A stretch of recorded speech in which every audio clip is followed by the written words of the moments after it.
Hi there, and thank you so much for checking out this bullet journal video. Welcome to my October setup.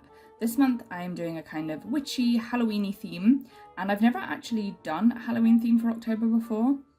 The closest I've come was doing Dias de los Muertos for November last year, and that was to represent Mexico. I themed my whole journal last year on different countries of the world, and they are all in one playlist on my channel, so if you want to go back and check them out, they are available there. So for the cover page, I've started off with a metallic purple brush pen for the title, and these look so good on dark paper. They are Paper Mania ones, and I'll link them in the description. I do love them, but the brush tips are quite soft, so I find it a bit tricky to keep my lettering neat. But I'm not too bad with this page because the letters are quite big, but you'll see on other pages it's not as neat as my font gets smaller. I also picked up a super cheap pack of Decotime metallic markers, which were not really very good quality, but they had this almost black metallic pen in it, which I thought was really interesting and made for quite a cool drop shadow effect. The nib was really not great, so I actually went back and touched it up a bit after I finished filming to just make it a bit neater. But it's not too visible because it's very dark on a dark background. Around my title, I drew in a spider's web with a white Jelly Roll gel pen. Initially, my idea was to make the word October part of the web and do it in white as well, but sort of thicker. And I did a bit of experimenting with that and decided that I actually didn't really like it. So that's when I decided to use the purple pen. And I also have a lot of other purple elements going into the journal, so that complements it really well. When drawing the spider web, I didn't want it to be too perfect or symmetrical, so I made sure to make the lines go at different angles, some straight, some curved, and not all of them lining up. And that just gives it a more natural look, and also makes it seem like it's maybe been there a while and got broken in some places. Just makes it a little bit more spooky, I suppose.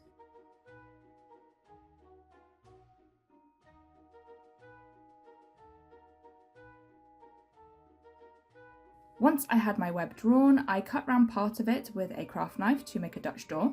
I actually decided after I finished the cover that I'd done it a little bit too big, so after filming I went back and trimmed off the first layer of the web to make what's behind it a bit more visible. It's probably not very noticeable difference, but I do think it improved the overall look a little bit.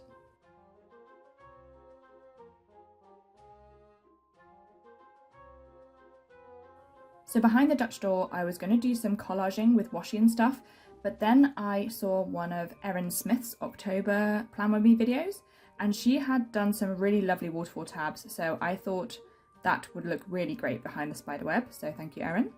So I have pre-measured all my subsequent pages and then trimmed them down to size to start with, so that I can add the washi strips.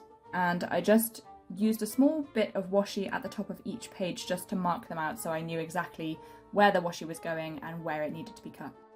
I've been really looking forward to this setup because I am using a set of Notebook Therapy washi tapes that I actually got last year. I have of course been using them for other craft projects in between, but I haven't used them in a bullet journal yet, and I was saving them for a witchy setup. I also wanted to ideally use them on black paper, and I only started using a black paper journal last month, so yeah. Been waiting a while to get creative with these. There are also a couple of tapes that I'm using that aren't part of that set, and they're just random ones that I had that fit the colour scheme nicely. But the Notebook Therapy set is called Moonlit Alchemy. I'll link it in the description, and I love this one. The colours, the designs, the different shapes of the tapes. It's just so cool. I'm not an affiliate or anything, but I do recommend their products. They are very good quality and really great designs. With the wider tape, I wanted it to be the same width as the others, so I just stuck it down to the cutting mat and trimmed it, but I wonder if that was actually just making it harder, and I probably should have just stuck it down to the page where it was needed and then trimmed off the overlapping bit. So yeah, I think I just overcomplicated that, but I know for next time. The final strip of the tape I used is a really pretty decorative shape, and I wanted to keep that visible as part of the tabs, so I used the craft knife again just to go along the edge. And although that is the final tab of the waterfall, I am also going to do tabs for my weeklies, which will show up behind that one too. And I'm really pleased with how this page turned out. I think it's so pretty. I love the colour schemes, definitely feels very witchy and Halloweeny. Love it.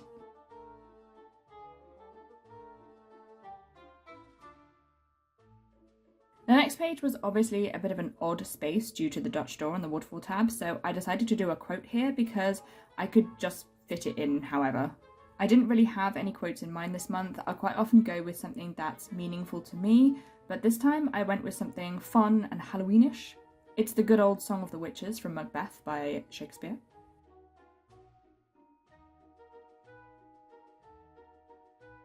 I did a mixture of cursive and block capital lettering in purple and silver, and realised halfway through writing Cauldron that I'd spelt it wrong. I do this frequently. I just get into the flow of the letters and kind of just lose focus on what I'm actually writing. But fortunately this one wasn't too bad to correct. I just needed to make the O at the beginning into an A. I used a black Tombow fudenosuke to go over the incorrect part and added the A connector back in with the purple pen, and it's all good, like it never happened. I added the drop shadow with the black metallic again, and then added some collage elements around the page.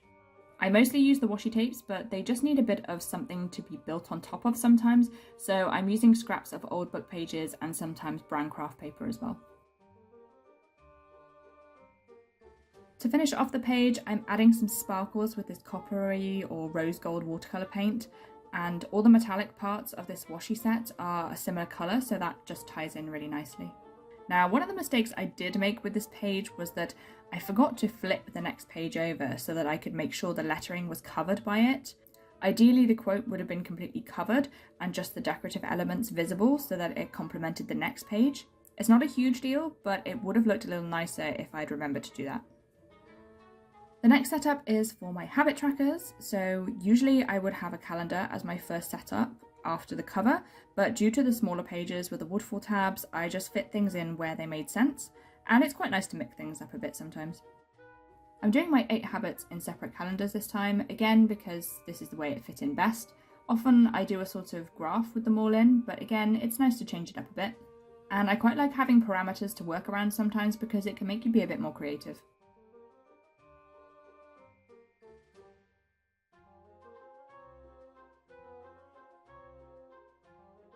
Once all the mini calendars were drawn out, there was very little space left for decoration, so I did a little spider's web up by the title and also added some washi stickers where I could without making it feel too crammed, and then finished it off with some more of the coppery sparkles.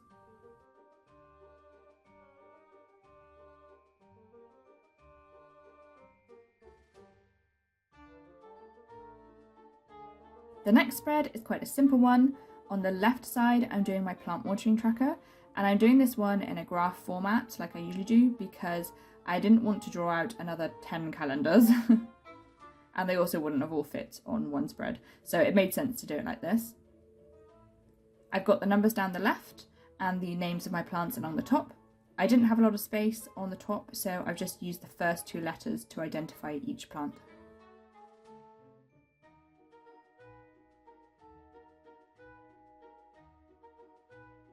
On the page to the right, I've made this my gratitude log, and I almost didn't fit the title in at the top there. I just about squeezed it in. I'm allocating 1 line a day for gratitude this month, and I'm doing the numbers in a line down the left and just putting a box around them to bring a bit of a cohesive look with the plant watering page next to it. Again, there's not a whole lot of room for decoration here, so I just add a few bits of washi and some copper sparkles.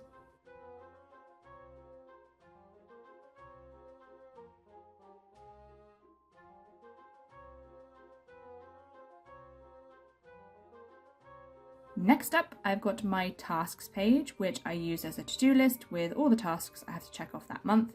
And usually I do need a whole length of a page for this, so this page also doesn't get too much in the way of decoration added to it.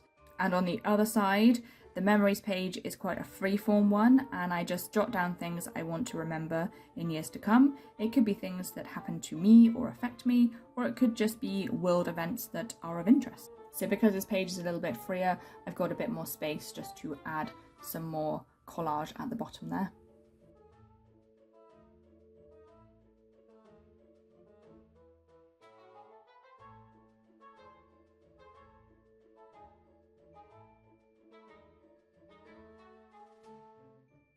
Okay, so I finally got to a page that is big enough to fit my calendar spread in. or at least fits the size that I wanted this month. Use that metallic purple pen again to do the title, and I am marking out all of my days in individual boxes. I really like that look generally, but I think it looks even cooler with white pen on black paper. I've taken up most of the right side of the page and then left a bit more of a gap on the left, and I will fill that with various bits of decoration. Again, I'm using bits of old book pages and craft paper as my background to then build up my washi tape bits and pieces on top of.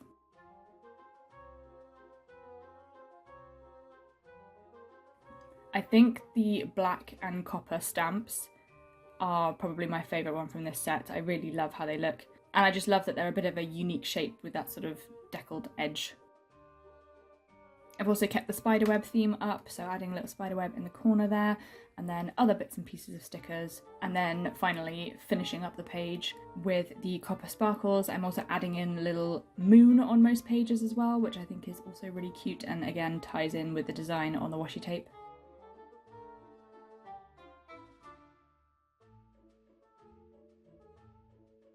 So now all the spreads are done on the waterfall tabs, I am moving on to the weekly setups. And this time I'm kind of going random boxes. I have done ones like this before, but not very often, and I actually really love how it turned out. So each week I'm not keeping absolutely the same, and I've just got a box for every day of the week, but then also a notes box as well. I've also got a little mini calendar in one of the gaps, and then any gaps that don't have a box in, I'm just filling with either a spiderweb decoration or bits of washi tape collage. I know when I got this journal I was a bit worried about going back to a smaller size because it's only A5 and normally I use B5, but kind of looking at these setups, and I was originally thinking, yeah, I'm not going to have enough space to write all the things that I want in, but actually these boxes are actually quite a good size, and I do feel like some of my setups are a little bit squished, but this one is absolutely fine for my purposes, and I think it turned out really nice. And sometimes almost the B5 can be a little bit too big, and although I like to add lots of decorations, sometimes if you're not doing something really bold and just doing like little bits of collage and stuff, sometimes it can be quite hard to fill up all that space. So I'm actually really pleased with how this one turned out. I really like this setup.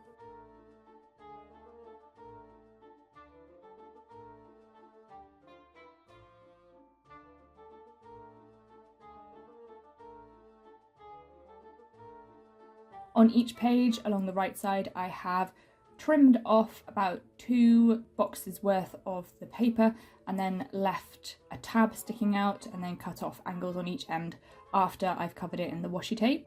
And I've measured them out so that they fit 4 in there perfectly, no, not 4, 5, and then they all show up behind that last sort of wiggly edge of the waterfall tab. I did end up measuring one of them out wrong and it took ages to sort out and put right, but it's not too bad when you cover it with washi tape because you can sort of add an additional bit of paper in if you've cut off too much, and then it's hidden by the washi, and you can obviously stick it down to the bit that you've left behind, if that makes any sense. Probably not, but yeah, anyway, if you make a mistake it can be rectified usually without too much trouble. So after I had done all of my day's boxes, I realised I actually had a page left at the end, which I didn't anticipate.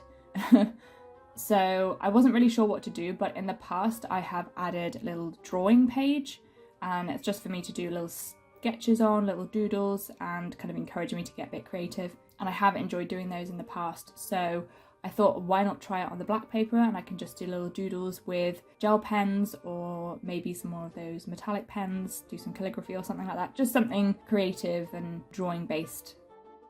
So that is my October spread finished. I am so pleased with how it turned out. I really love the colour palette. I think I really captured the witchy vibe that I was going for. And yeah, I'm super pleased with it. So if you enjoyed the video, please consider leaving a like and a comment, and do subscribe to my channel if you want to see more arts and crafts and bullet journals. Thanks so much for watching, bye!